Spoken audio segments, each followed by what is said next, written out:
ផ្ដើមចេញពីបុគ្គលិកធ្វើការរោងចក្រមួយតែមានក្តីស្រមៃពោពេញដោយឆន្ទៈមុតមមជាទស្សនវិស័យក្នុងការចូលរួមជាផ្នែកមួយដ៏ធំនៃចំណែកអភិវឌ្ឍវិស័យសំណង់ពិសេសចង់ឃើញផលិតផលជាតិរបស់ខ្លួនមានកម្រិតគុណភាពអន្តរជាតិលោកអង្ញាកែវបូភិរៈជាកូនខ្មែរមួយរូបបានចាប់ផ្ដើមបង្កើតក្រុមហ៊ុននិងរោងចក្រមួយដែលឈរក្រោមឈ្មោះមួយថាបូទីកាក្នុងឆ្នាំ2006មានមនុស្សម្នាក់ទៀតបើអត់គាត់ក៏ខ្ញុំពិបាកនឹងជោគជ័យដែរព្រោះអីបើរបស់มันមានគុណភាពយើងយកមកប្រើវាអត់កើតចូលធ្វើការក្នុងក្រុមហ៊ុនរយៈពេល Office គឺអត់មាននៅកន្លែងនេះទេខ្ញុំក៏ដឹងថាផលិតផលបូទីកានឹងមកពីប្រទេសណាដែរចូល14ឆ្នាំហើយមិនមែនសរសើរថាផលិតផលបូទីកានឹងល្អដាច់គេវិបត្តិ COVID-19 យើងគិតថាក្រុមហ៊ុនមួយចំនួនតែយើងឃើញអញ្ចឹងផ្ទះអ្នកអង្គការគិតមិនស្រាប់អត់ឆ្លក់ពណ៌ឲ្យទៅណាគេចាប់អារម្មណ៍មែនតើបាទអញ្ចឹងពាក្យមួយផលអគ្គនាយកគាត់និយាយថាដែលបានចាត់ថ្នាក់ជា3ប្រភេទធំគឺការពារជំរាបទឹកថ្នាំលាបមនាងសិលានិងផលិតផលជួសជុលជាច្រើនមុខទៀតបូទីកាបានបង្កប់ខ្លួនក្នុងទីផ្សារប្រទេសកម្ពុជាអស់រយៈពេលជិត2ទសវត្សរ៍តើអ្វីទៅដែលជារឿងរ៉ាវនៅពីក្រោយការឈរជើងដ៏រឹងមាំនេះហើយអ្វីដែលអតិថិជនទាំងអស់មិនបានដឹងពីមោទនភាពនៃការប្រើប្រាស់ផលិតផលទាំងនោះបូទីកាពេលចាប់ផ្ដើមដំបូងទីយើងបានចាប់ដៃគូជាមួយក្រុមហ៊ុនក្រៅស្រុកមួយគេហៅថាក្រុមហ៊ុន Boostic ដែលមានទីស្នាក់ការនៅ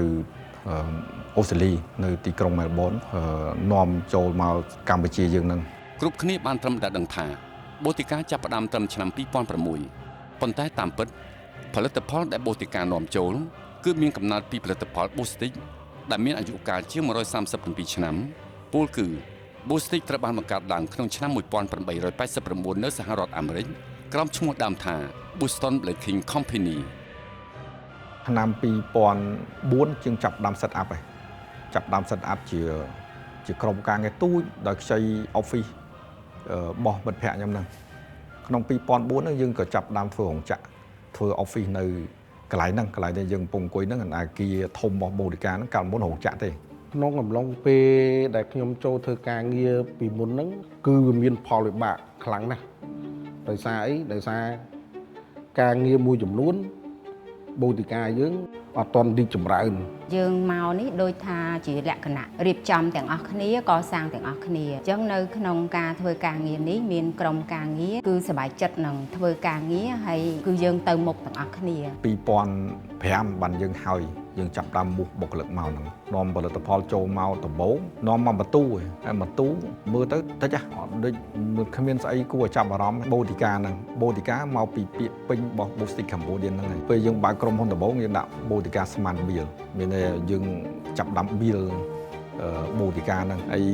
ពាក្យ slogan នៅខាងក្រោមហ្នឹងយើងចាប់ដើមធ្វើវាដាក់ We build together មានន័យថាយើងរួមគ្នាកសាងការបដិញ្ញាចិត្តជំនឿជឿជាក់សុទ្ធិដ្ឋិនិយមបានរុញច្រានឲ្យផលិតផលបូទីកាជ្រាបចូលបន្តិចម្ដ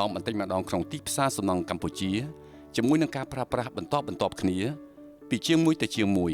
ពីដេប៉ូមួយទៅដេប៉ូមួយពីអ្នកចែកចាយមួយទៅអ្នកចែកចាយមួយពីគម្រោងតូចទៅគម្រោងធំរហូតឈានដល់អគាររដ្ឋសភាជាតិទីស្តីការគណៈរដ្ឋមន្ត្រីក្រសួងការបរទេសក្រសួងព័ត៌មានក្រសួងផែនការមន្ទីរពេទ្យកាឡាម៉ែតមន្ទីរពេទ្យមិត្តភាពខ្មែរសូវៀតអាកាសយានដ្ឋានមរតកតេជោសាលាអន្តរជាតិ CIF គម្រោងអគារខុនដូខ្ពស់និងវិឡាធំជាច្រើនដោយមិនទាំងបានផ្សព្វផ្សាយឲ្យទូលំទូលាយនៅឡើយនាពេលនោះនៅឆ្នាំ2012-2013បាទពេលនោះខ្ញុំមានគម្រោងសាងសង់ផ្ទះថ្មីមួយហើយក៏ព្យាយាមរកថ្នាំណាដែលមានគុណភាពព្រោះមុនធ្វើផ្ទះក៏ខ្ញុំសិក្សាបានសួរដើរមើលច្រើនដល់អញ្ចឹងខ្ញុំឆ្ងល់ថាផ្ទះអ្នកអង្គការគិតមិនហេតុអីក៏យូរឆ្នាំអីពណ៌អត់មានប្រែប្រួលអីតិចសោះហើយមិនត្រឹមតែមានគុណភាពតែវាលាបទៅឲ្យវាមានសោភ័ណភាពដែរតែយើងឃើញអញ្ចឹងផ្ទះអ្នកអង្គការគិតមិនស្រាប់អត់ឆ្លក់ពណ៌ឲ្យទៅណាគេចាប់អារម្មណ៍មែនតើបាទអញ្ចឹងក៏យកមកអត់ខ្វល់រឿងផលិតផលពីប្រទេសណាទេក៏យកមកតែម្ដងយកមកដើម្បីធ្វើផ្ទះយើងមិនមែនសរសើរថាផលិតផលបូទីកានឹងល្អដាច់គេឬមួយក៏គុណភាពយ៉ាងណាប៉ុន្តែសម្រាប់ខ្លួនខ្ញុំផ្ទាល់ខ្ញុំធ្លាប់ប្រើប្រាស់មកគឺថ្នាំលាប ក្នុងក្រៅបើម្រៀងសិលាក៏តាមជាងខ្ញុំឮក៏បើបោះបូតិកាដែរ ចឹងក៏សួរថាសួរ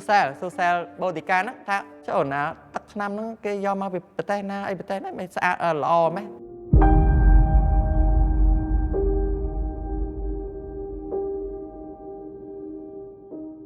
2006 ហ្នឹងបូតិកាជួបវិបត្តិហិរញ្ញវត្ថុមួយដ៏ធ្ងន់ទំហំនៃអាជីវកម្មរបស់បូតិកាធំពេក3ដងហើយទប់នៅអត់ជាប់ទៀតទៅដល់ឆ្នាំ 2008 ក្នុងកំឡុងវិបត្តិហិរញ្ញវត្ថុពិភពលោកឆ្នាំ 2008 ហ្នឹងបូតិកាក៏ជាប់ផុងមកតង់ទៀតទៅលើវិបត្តិហិរញ្ញវត្ថុហ្នឹងដែរអញ្ចឹងកាលហ្នឹងគេហៅថាបូតិកាចាប់ដើមមើលខ្លួនឯងមានបញ្ហាខ្លាំងមានចំណុចខ្វះខាតច្រើន ជំនឿចិត្តទាំងនេះមិនមែនកាត់ឡើងដោយចែកដល់នោះទេប៉ុន្តែវាបានកាត់ឡើងដោយការខិតខំប្រឹងប្រែងរបស់លោកអង្គញាមនុស្សសាមញ្ញប្រហែលជានឹងបោះបង់ការខិតខំនេះត្រឹមឧបសគ្គ3ដងឬ4ដងដំបូងបាត់ទៅហើយប៉ុន្តែចំពោះលោកអង្គញាកែបូភិរៈវិបត្តិហិរញ្ញវត្ថុនិងព្យុះភ្លៀងដ៏ធ្ងន់ធ្ងរគឺជាមេរៀនជីវិតដែលជាឫសគល់នៃបទពិសោធន៍និងភាពជោគជ័យសម្បូរបែបរបស់លោករទៅ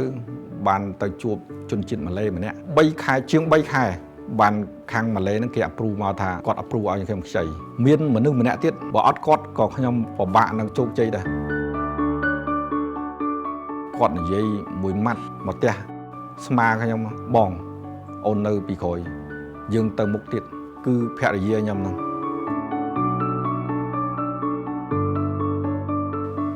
ហើយពីមុនមកក្នុងការលក់ផលិតផលទៅកាន់អតិថិជនมันមានភាពងាយស្រួលទេព្រោះហើយមួយទៀតវាជាផលិតផលខ្មែរអ្វីដែលខ្ញុំចងចាំបំផុតគឺគាត់បានផ្ដល់ដំបូន្មានគឺទី1យើងធ្វើការដោយយកចិត្តមកធ្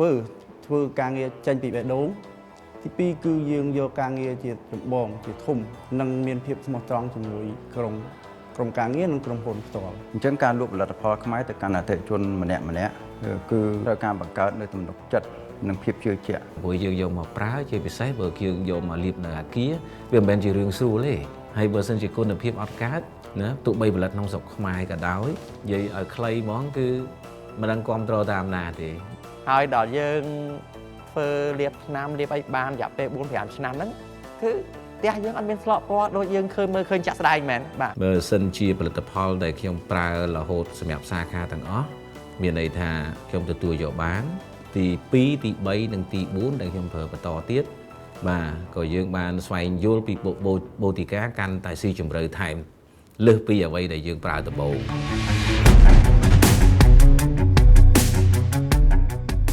2011 ចាប់ដើមឆ្លងផុតហើយយើងចាប់ដើមងើបឡើងវិញហើយចាប់ដើមគេហៅថាកវៃកឆ្នាំងណាកវៃកឆ្នាំងឡើងវិញរហូតដល់ឆ្នាំ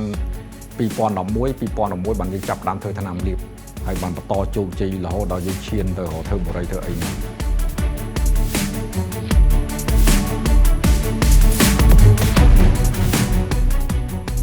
ដោយសារតែគុណភាពគាត់ល្អហើយការលាបវាមិនមានការប្រេះសាច់ម្សៅស្មូតស្អិតល្មួតបាទងាយស្រួលក្នុងការប្រើប្រាស់ From our experience, Bodica's leadership shares a similar mindset by engaging in early discussions and providing technical recommendations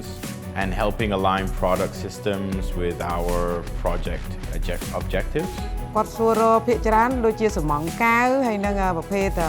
C+ ហើយនឹងគ្រឿងការពារជំរាបទឹក ព្យុះភ្លៀងទើបតែបានស្ងប់ស្ងាត់ភាពរីកចម្រើនទើបតែងើបឡើងថ្មីពីព្រឹត្តិការណ៍មួយទៅព្រឹត្តិការណ៍មួយ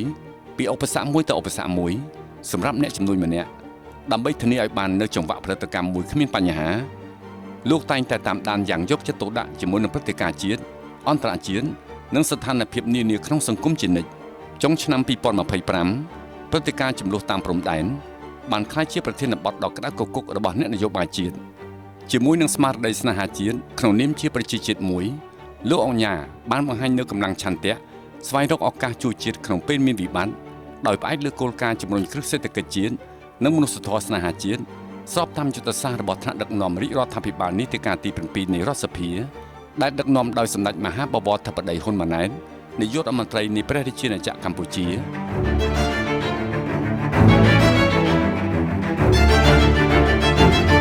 គ វាមានចំនួនជាមួយថៃទៅគេហៅពលករចំណាក់ស្រុកពីថៃមកគឺចាប់ដើមវិលចូលមកប្រទេសកម្ពុជាស្ថានភាពហ្នឹងវាធ្វើឲ្យប្រទេសជាតិយើងវាមានបញ្ហាច្រើនតែគ្រប់គ្រងដល់រដ្ឋគេហៅរដ្ឋាភិបាលយើងមានការលំបាកដែរអញ្ចឹងរហូតដល់ឥឡូវហ្នឹងគឺបូតិកាធ្វើតំបន់ឧស្សាហកម្មមួយទៀតដែលមានឈ្មោះបូតិកា Industrial Park នៅផ្លូវជាតិលេខ3យើងហ្នឹង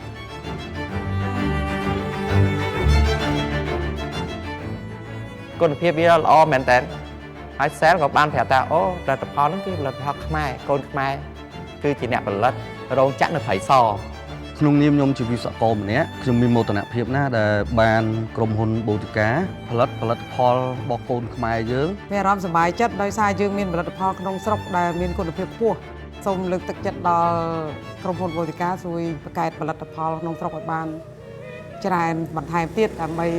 ជាមោទនភាពរបស់ប្រទេសយើងអញ្ចឹងណា លើសពីការចូលរួមក្នុងការអភិវឌ្ឍវិស័យសំណង់បូតិកាក៏មានមោទនភាពក្នុងការរួមចំណែកជាមួយសង្គមជាតិក្នុងគ្រាដែលប្រទេសឆ្លងកាត់ការលំបាកផងដែរតាមរយៈសកម្មភាពមនុស្សធម៌និងជំនួយមនុស្សធម៌បូតិកាបានចូលរួមជួយដល់វីរៈកងទ័ពជនភៀសសឹកនិងបងប្អូនប្រជាពលរដ្ឋដែលកំពុងជួបប្រទះការលំបាកដោយក្តីស្រឡាញ់និងការយកចិត្តទុកដាក់ជាមួយនឹងពាក្យស្លោកមួយរបស់បូតិកាគឺយើងរួមគ្នាកសាង សំណង់នឹងអគារថ្នាក់ជាតិជាច្រើនដូចជារដ្ឋសភាជាតិមន្ទីរពេទ្យកាឡាម៉ែតមន្ទីរពេទ្យលួងម៉ែទីស្តីការគណៈរដ្ឋមន្ត្រីអាកាសយានដ្ឋានមរតកតេជោនិងអគារវឌ្ឍនៈរួមទាំងបរិយានិងស្ថាបត្យកម្មធំៗជាច្រើនទៀតសុទ្ធតែបានជ្រើសរើសប្រើប្រាស់ផលិតផលបូតិកាបានផ្ដើមចេញពីពាក្យស្លោកសាមញ្ញងាយយល់ងាយចងចាំប៉ុន្តែមានមហិច្ឆតាដ៏ធំសម្រាប់សេដ្ឋកិច្ចជាតិយើងរួមឆន្ទៈគ្នាដើម្បីជាតិ យើងរួមកម្លាំងគ្នាដើម្បីប្រជាជាតិដ៏រឹងមាំដែលស័ក្តិសមជាប្រជាជាតិរបស់អាណាចក្រខ្មែរបូតិកាមិនមែនសម្រាប់តែខ្ញុំមិនមែនសម្រាប់តែនរណាម្នាក់ប៉ុន្តែបូតិកាគឺជាផលិតផលសម្រាប់គ្រប់គ្នាមានមោទនភាពចំពោះផលិតផលជាតិបូតិកាយើងរួមគ្នាកសាង